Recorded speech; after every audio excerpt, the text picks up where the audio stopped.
and welcome to Ros Clark Craft. I'm Ros Clark. This is my home in real life, and Ros Clark Craft is my home on the internet here on YouTube, and also you'll find me over on Instagram as Ros Clark Craft, and also on Ravelry if you're a knitter or crocheter or so on. I'm sorry it's been a few weeks since we've had a video. I have been really busy in all kinds of ways, so I have a lot of things to show you, so I'm just going to crack on. I think we've got a lot of things that I have made, a few things that I am in progress, a couple of purchases, although not very many, and some future plans. So what have I made? Well, do you know, it's funny, after a little while, only a few weeks probably, of not being in the sewing room, I just felt like I needed something easy to get me back into it. I had a few bigger projects that I needed to get on with, but I just felt I needed something to ease me back in. So I made two relatively simple things. The first of which is this.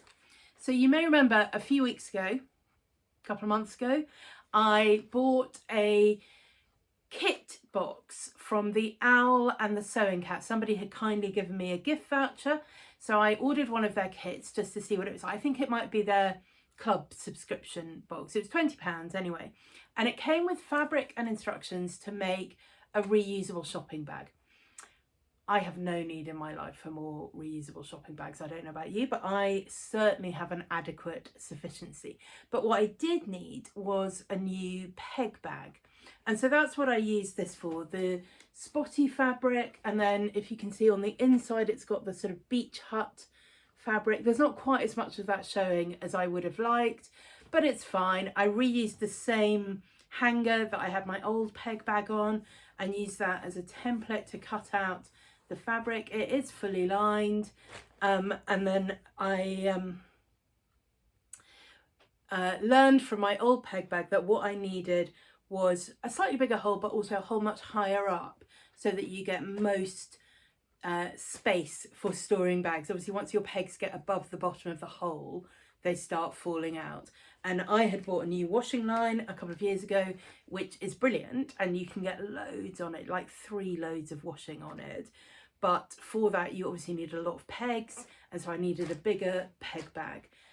So it's not the world's most exciting object, but it does the job, and it used up those fabrics. I used all of the spotty fabric, all of the beach hut fabric, and most of the plain lining. I didn't use the stripy ticking fabric that came with it, but pretty much all of that was used up, and it felt like a good sort of project to have done. So that was the peg bag. And the second thing I made that was a relatively easy project was this. This is a project bag. I've been watching a lot of floss tube videos where people make their own project bags for cross stitching or other embroidery projects, and I was like, I think I'd like to have a go at those. So this is some old Cath Kidston fabric that I had left over from years and years ago, and I also used the very last of the red spotty fabric from the Owl and the Sewing Cat kit. I had a zip in stash. I lined this with the rest of the lining and the rest of the spotty fabric. It's not, well, no, I made a mistake. I was going to say it's not fully lined. It is fully lined, but I made a mistake.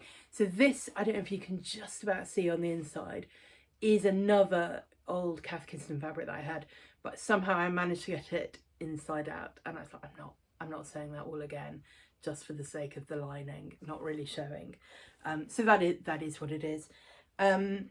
I didn't interface it, and I didn't interface it because I knew I was using upholstery weight fabric, but actually I wish I had interfaced it anyway, and if I make another one, I definitely will use some interfacing on it. It's perfectly fine, but it's quite floppy. It doesn't really have any structure to it.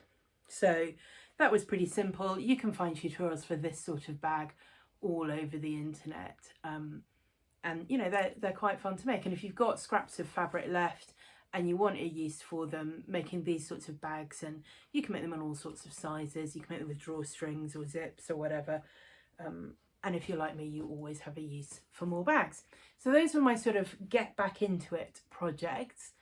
Then I did a little bit of garment sewing. Because it's been a while since I did a video, what has happened is some of the garments I've sewn have ended up in the laundry. So I do have this slightly damp t-shirt to show you. This was made from some stripy, excuse me, some stripy French terry fabric. Can you see that? I really like how those stripes are. They're not perfectly even stripes. They've got a sort of unevenness to them, as if they're sort of painted stripes. They're really lovely colours with this sort of mustard rust going through to then the blues and the oranges. I cut the neckband on the cross grain so that it would have that sort of stripy effect as well, and it's really nice. I really like it. It fits well, it's comfortable, it's nice to wear at this time of year. It's good solid thick jersey fabric. Now, I made this from the Wardrobe by Me, maybe, can't quite remember. I will put a link, I will put a thing across the screen actually, so you know the name of the pattern company, and I will put a link below. I think it's called, is it the Wardrobe Builder? I think it might be the Wardrobe Builder t-shirt pattern. And I do want to talk to you a bit about this pattern. I've made two so far. I made that one, and then actually this was the first one I made from the same pattern, but you can see, I hope, it's got a different kind of neckband. So this one just has a fold over, and it's like a kind of boat neckband, whereas this is more of a round neck, and then it's got the neckband on it. I like them both. I wear them both a lot. I find it a good, useful staple pattern, and I have no doubt that I will make many more from it. But I did want to say a few things about it, just in case anyone's tempted to go and buy it. It's not that I don't recommend it, but I do want to say some things about it so that you know. Firstly, I want to say what I really loved about the pattern. I think it is Wardrobe Builder, and the idea of their patterns is that they are basic blocks with a lot of variations. So for this pattern, you could have full length sleeves, 3/4 sleeves, elbow, short, like a cap sleeve, and also a sleeveless variation. You could also have straight hem or rounded hem at the bottom, and then you could have the boat neck, a sort of round neck, scoop neck, lower scoop neck, V-neck. I think that's all the options. I might have forgotten one or two, but you can see a lot of options. All the t-shirts you might want to make, more or less, from there. It's not a raglan pattern, it's a straight sleeve insert pattern, but other than that, pretty much all the options you might want to make of a basic t-shirt. So that's really great, and I really loved the way they had thought about putting that on the pattern. I knew it had all those options, and I was sort of expecting a massive pattern papers, but there aren't.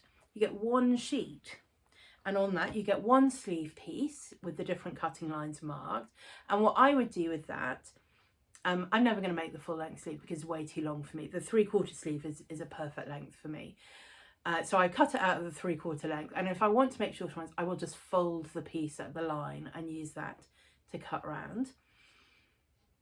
And then there's a lower body piece, and that is the same piece whether you are using it for the front or the back or any of the neckline options. It does have the two hemlines marked on it, so if you thought you might want to do both of those, what I would either do is trace it or cut it out on the curved hemband, but just mark, because you can always draw a straight line on for the straight hemband if you want.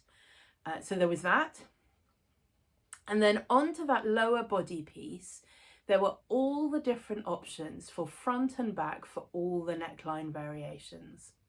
So you were not having to cut different pieces for your whole body, back and front, for every different neckline variation. You just cut out the little bits here and then tape them onto the lower body piece. And I've reinforced my lower body piece with tape so that I can stick and re-stick as I need to the different top options to it. And I thought that was brilliant, actually. Really clever. That bottom body piece is the same, front, back, whatever variation you're doing. And so then you can just have the smaller sections with different variations. You're not having to trace them. You've got them all separately, and you can just mix and match as needed. So I thought that was genius. And it was a really well drafted pattern. All the pieces fitted together really nicely. And as I say, I'm really happy with my finished objects. But And there is a but, and actually I was quite surprised by this pattern, and that's why I wanted to just talk about it a little bit. It is not a beginner friendly pattern. I don't think they claim to be, and it's really not. The sewing instructions are pretty minimal. There's a nice little booklet and you think, oh, this is going to be nice, quite hand-holdy and whatever. It's really not. It just says things like sew the neckline, sew in the sleeves. It's really not a lot of instruction, and that's fine. I've made a lot of these sort of tops before. I know what I'm doing. I didn't need more instruction. But if you were a beginner, or if you'd only ever done very beginner friendly patterns before, where you are used to being given every single step of the instructions with pictures and explanations, I think you would find this quite a big step up. The other thing about it was that there didn't seem to be a neckband piece. Now for the boat neck top, that's fine because it's a piece where you just fold it in. But for this variation, and indeed all the other variations, you can see you have to cut a separate piece for the neckband. And I was really surprised. The first instruction in the book was, I don't know, I can't remember, press the neckband in half or something like that. And I was like, well, what neckband piece? And I couldn't find it. To the extent that I literally emailed the company and said, look, I think there must be a piece missing because I can't find the neckband piece. And it's only a rectangle, so sometimes you do just get instructions to cut a rectangle the right sort of size.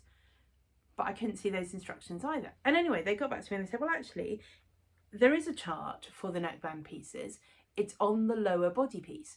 And sure enough, it was.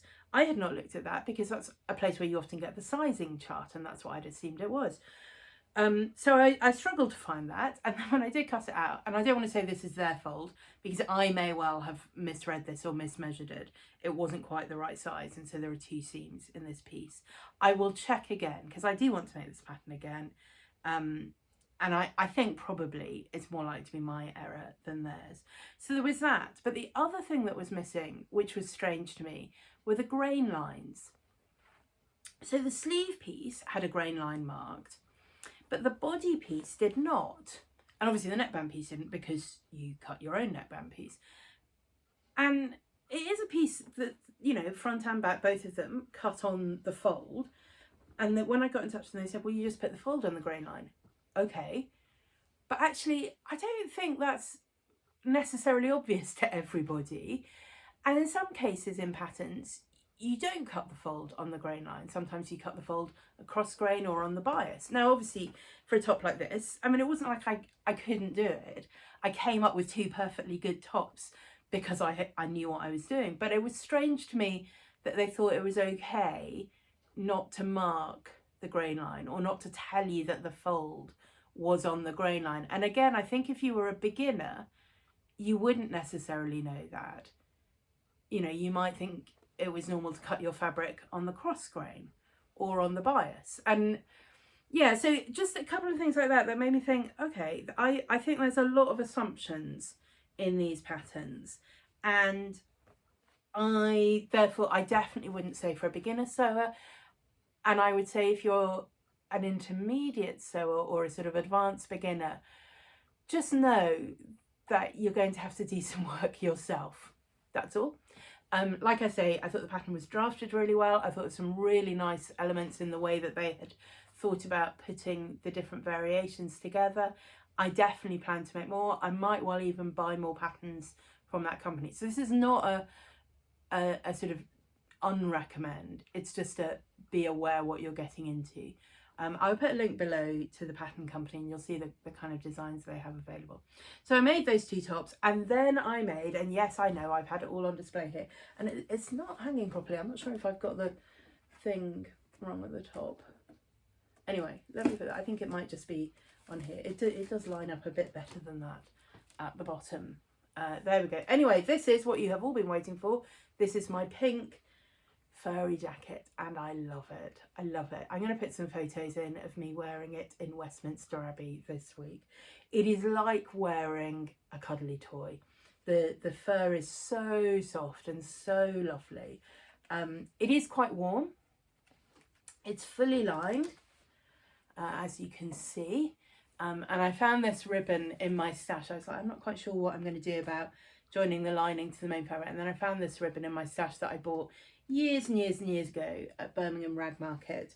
And it was just exactly the perfect amount. I had about 6 inches left over. So I used that to just edge it here. I've lined it here.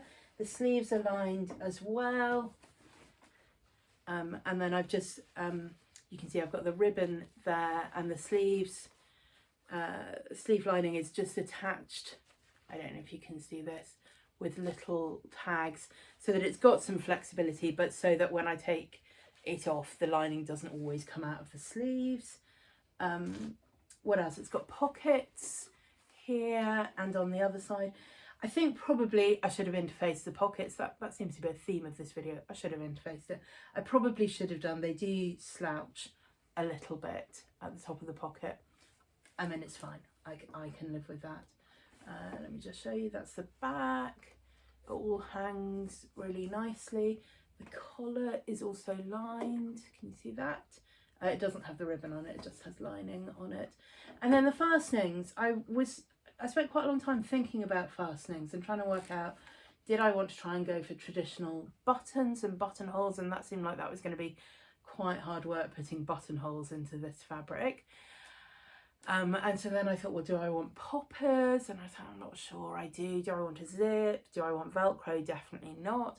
And so what I used in the end are magnetic fasteners. These are the kind of things that you might get as a fastening for like a handbag or something like that. So they just stick together, and then in front you don't see anything, and on the inside you've got the magnetic clasp there and there. I did have a bit of a palaver with these, so I decided quite late that's what I was going to do. So I went to Hobbycraft to see what they had, and they did have enough, but in 2 different brands. So that's why some of them are, I don't know if you can see, this one is gold and this one is gold, and then the rest is silver.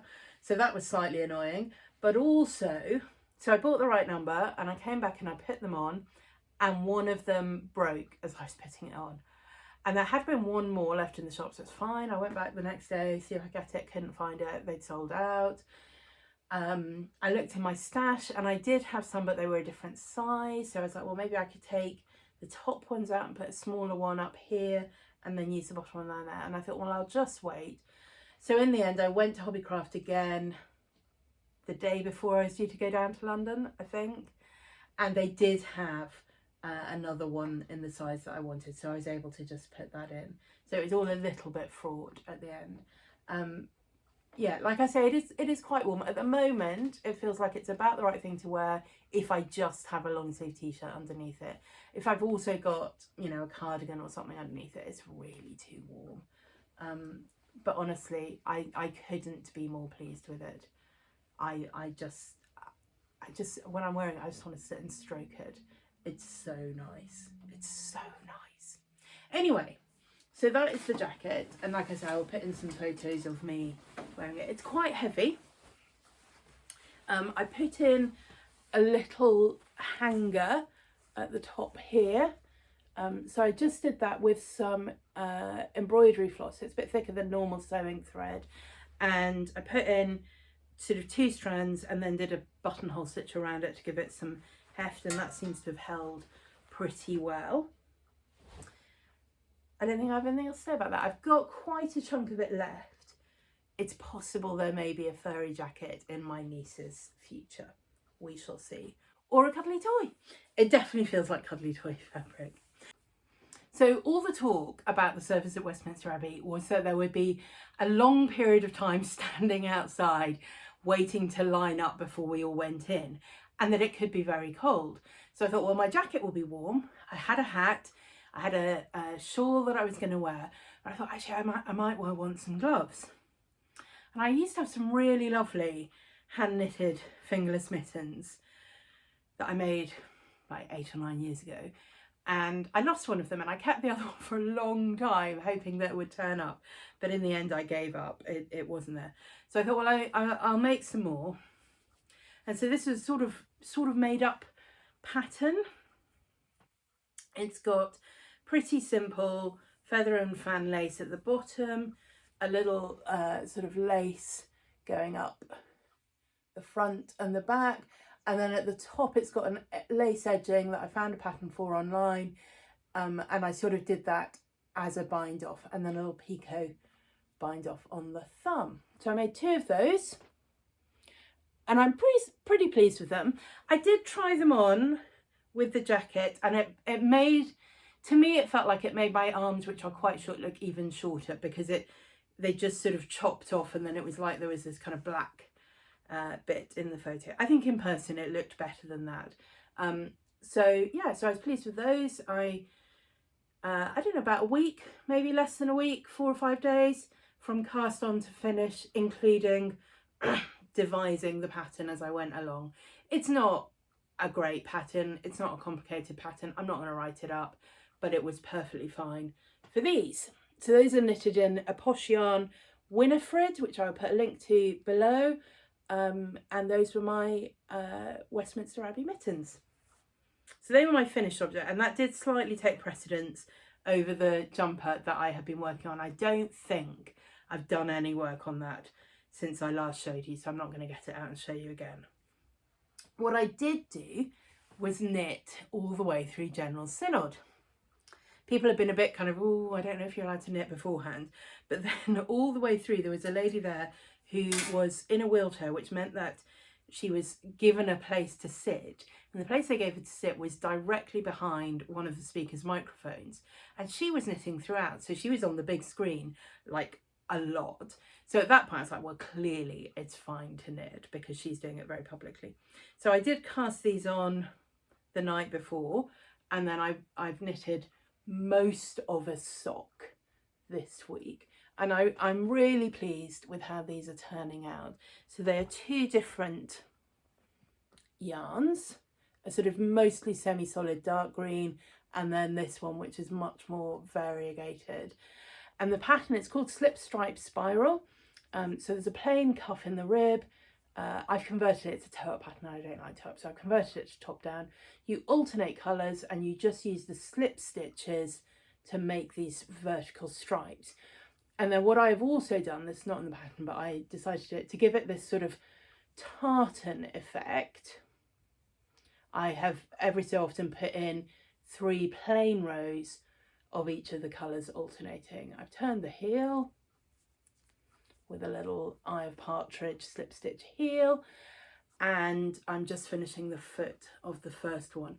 These are for a present. I hope the person I'm going to give these to doesn't watch. I don't think she does, but anyway, if she does, I'm sorry I spoiled your surprise. So I'd quite like to get these finished fairly soon. Yeah, I think I should be able to get this first one finished this weekend and then cast on for the second one. It goes pretty quickly because of the slipped stitches. It's a simple pattern. I had it as part of a Sock Madness pattern a few years ago, so it was free. I think it is now paid for, but it's a nice, really nice pattern. It's great for if you've got a yarn that you just think, I love the colours, but it's really crazy. It's just going to knit up into some fabric that actually I won't really like, and you can kind of tone that down with a solid colour. The previous pair I made of these, I used a self-striping yarn as my contrast yarn, and that worked really well because again you got that sort of tartan kind of effect. This one is just variegated, so by putting in the rows of plain knit, it's 3 rows knitted plain of each colour every 8 or 9 rows, something like that. I'm just sort of working out as I go along, but I love that sort of tartan effect that it's coming out with. So that's my current knitting. I am still working on the jumper and I will get back to that, but this is a nice portable meeting, doesn't really need any thought knit to take with me. So I think that's all the sewing. I think that's all the knitting. I've got a little bit of stitching that I did.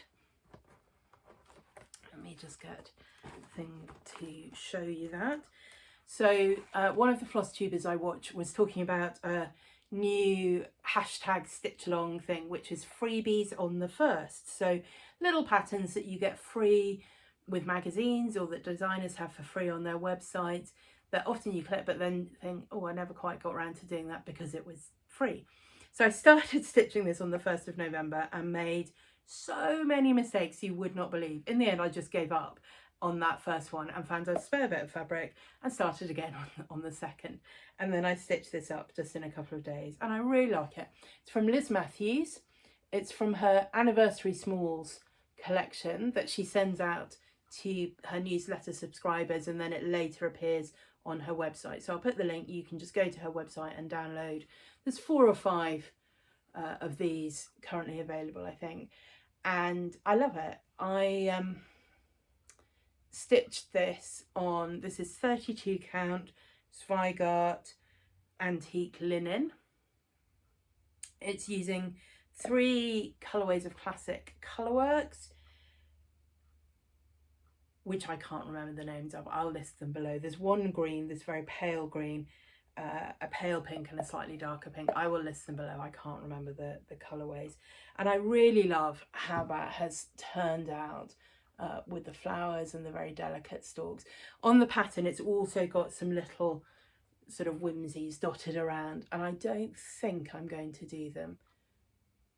I think I've finished as it is, and I've got a plan for how I'm going to stitch that to finish that. I've got a little embroidery hoop. I might need to put some edging on this just to make sure I've got enough fabric around the corners to do that, so it might get backed onto some fabric and then in an embroidery hoop, and then it can go up on my wall. So that's nice, very pleased with that. A little bit of cross stitch. That is, I think, all the things I've worked on, all the things I've finished. What have I bought? I wonder if you can guess. I have bought no yarn since I last talked to you. It is a miracle. I have bought, I was going to say no fabric, and that's not quite true. I did buy a second set of the Jules Fat Quarters quilting cotton when I was in Hobbycraft the other day.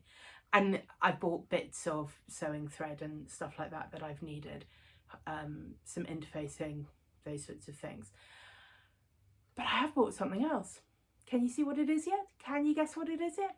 So last month, I very unexpectedly had an inheritance that I genuinely wasn't expecting to get anything. And I certainly wasn't expecting to get the sort of amount of money that I did from an uncle who died last year. And so it's lovely. And I very sensibly put most of it in my savings account. But I have treated myself to a couple of things that have been on the sort of wish list but not really need list, that have never quite made it to the, no, I genuinely need to actually save up and spend money on this rather than more fabric and more yarn and whatever. And it's this. This is my new dress form. So I want to say it is perfectly possible to do good dressmaking without a dress form. I have never owned a dress form before. I have used one occasionally, but I've never owned one before. And it is perfectly possible to do good dressmaking without a dress form. There are things about doing dressmaking on your own without a dress form that are a bit more complicated. Getting a straight hem is a bit more complicated. Making sure you've got a good fit is a bit more complicated. Now, that I'm helped in that I don't do very close fitting garments. I don't often do a bust start. I don't often do a fitted waist because I don't really have the figure for a fitted waist, so it's fine. So there are definitely things that are possible to do really well without a dress form. There are things that are possible to do with a little bit of fiddling. There are things that you can do, but actually if you can get a friend to help you, it's much easier. But there are things which are much easier to do if you have got a dress form. So this is mine, and I'm really pleased with her. She is from So Stylish. I will put the link below as to where she came from. This is the biggest size that they do, and she is adjustable, and she's adjustable in a lot of places. So here you can see she's got 3 down the front, and each of these you just turn them to bring them together, push them further apart. So you can adjust waist, bust, hips, bringing it together, pushing it apart. She's also got adjusters on the side, because obviously if you're fatter, you're not just fatter at the front, you're fatter in other directions. And people have different shapes. Some people carry their weight much more on their bust, others on their hips, me on my tummy. So again, 3 at the back and 2 on the other side. There's also one up here for the neck. I think that's why I can't immediately turn it, but I think it does turn. And also you can adjust the height of it. And that's quite helpful because it comes with a thing, you're not gonna be able to see this, it comes with a thing for marking your hem. So if you can work out how high above the ground you want your hem to be, you can then adjust your dress form to be the same height as you and measure precisely a hemline all the way around as it turns. It's marked in inches and centimetres. This one I think goes up from size 16 to 22 maybe. And obviously you can get ones that are a fixed size, and you can get ones that are smaller sizes, medium sizes, and so on. I would always say get one with an overlapping size range, because you never know when you're going to put on a few pounds here or there, or lose a few pounds here or there, and you just want to be able, I mean, I'm always in awe of people who have a fixed size dress form, or even who make a fixed size dress form, because I'm just like, I mean, how long is that going to last you? And maybe it's just me, but you know, my weight and size and shape changes pretty regularly. So to me, it's quite helpful to have one that, you know, even if I lose all the weight that I'd like to lose, or even if I put on a load of weight that I don't want to put on, I can still use it. It might need a little bit of padding. It doesn't have quite as big a tummy as me, so I might put some padding on here. But even if I don't, it's just a helpful thing to be able to try things on. And particularly, I'd love to try starting to make garments without a pattern, just by draping them. And for that, you really do need a dress form, I think, so you can see where the seams are going to be and pin it together and how it's going to fit on the body. So I've kept this here just to show you, but it is going to go over into my sewing room later today. So I think that is the only really big purchase I've had, or certainly the only interesting purchase I've had. I wanted to just talk to you a little bit about my plans for the rest of the year. I don't have anything now that is a sort of deadline finish. The socks that I just showed you, I'd like to finish those and send them off. It's not a Christmas present, but I would like to get those finished and sent off relatively soon. I don't have any clothes for particular events that I'm still thinking about doing. I don't have any present making that I'm thinking about doing. So it feels quite freeing, which is exciting. So there's a couple of things that I'm toying with. I'd love to get my sweater finished. You remember, this is the one that I've showed you before. I haven't been working on this, as I say, because I had other things that I needed to do. But I'd love to really put in some good progress on that and maybe try and get it finished. If not by Christmas, by the new year, perhaps. So there's that.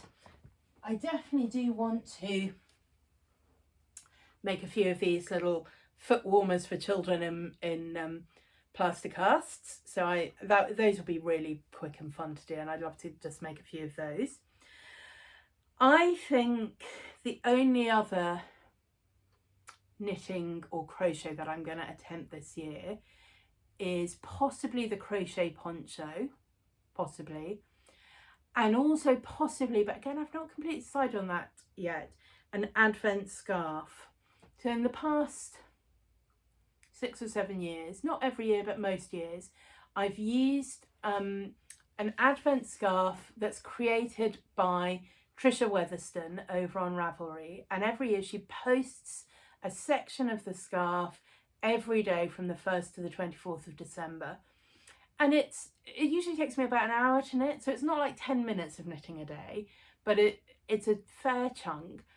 But every year you end up with some beautiful, beautiful scarves, and it's just a lovely way of sitting down, taking a bit of time for thinking and meditating, praying. Just, you know, if your schedule is particularly busy this time of year, like it is for a lot of people, it's a way of saying, no, I'm going to take an hour to myself every day. And ideally, if you can finish it. This is what I've managed to do a couple of times, is finish it on Christmas Eve and wear it to midnight service on Christmas Eve. So I think I might do that again this year. I'm not absolutely certain. This year she's offered a sort of shorter or a longer version. I might do the shorter one. It's a cowl rather than an actual scarf this time. So I might do the shorter one, and that will be a little bit easier. So there's that, and possibly the poncho. And then I think that's it for this year's knitting and sewing, knitting and crochet.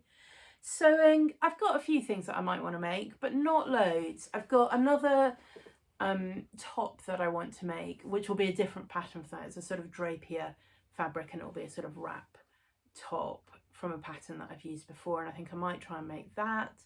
I've got fabric for a couple of winter skirts that I might make. I might even finish the Amelia dress that I cut out about 18 months ago. It's a nice winter dress. I might do that.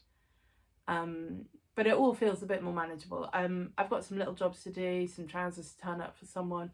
I'd like to make some progress on the patchwork quilt that you've seen before with the diagonal blocks. So yeah, I think bits and pieces, but I'm not going to worry about any kind of deadlines or stress. I was looking through my diary last night at the list of things I have made this year, and I don't think this is even a very complete list because I've kept forgetting to update it, but that is the list as I started making it of what I have made this year. So it's pretty big, and I'm really content that I've done a lot this year, and I'm really pleased with that. Maybe if you're interested, I will do perhaps between Christmas and New Year a sort of roundup video showing you all the things that I've made this year. We'll see, that might be a bit epic. So yeah, it's all calming down, which is really nice, because the only other thing then that I am going to work on is my new sampler. Now, I'm not going to tell you about the sampler here. I'm about to record a separate video with a lot of information about it. It is based on one of the unfinished antique samplers that I showed in September. I've charted it, I've worked out colour palettes for it, and I plan to start stitching it in order to release it. It'll be a free release. It's, you know, it's not my own creative work. It's copied from an antique sampler. But I plan to release it probably in sections. And if you're at all interested, I'd love for you to join me and sew along, or just watch my progress. It'll be here, and it'll be on Instagram, and it will be with the hashtag Carmen SAL. That's the Carmen Stitch Along, hashtag Carmen SAL. So do watch out for that video coming up soon.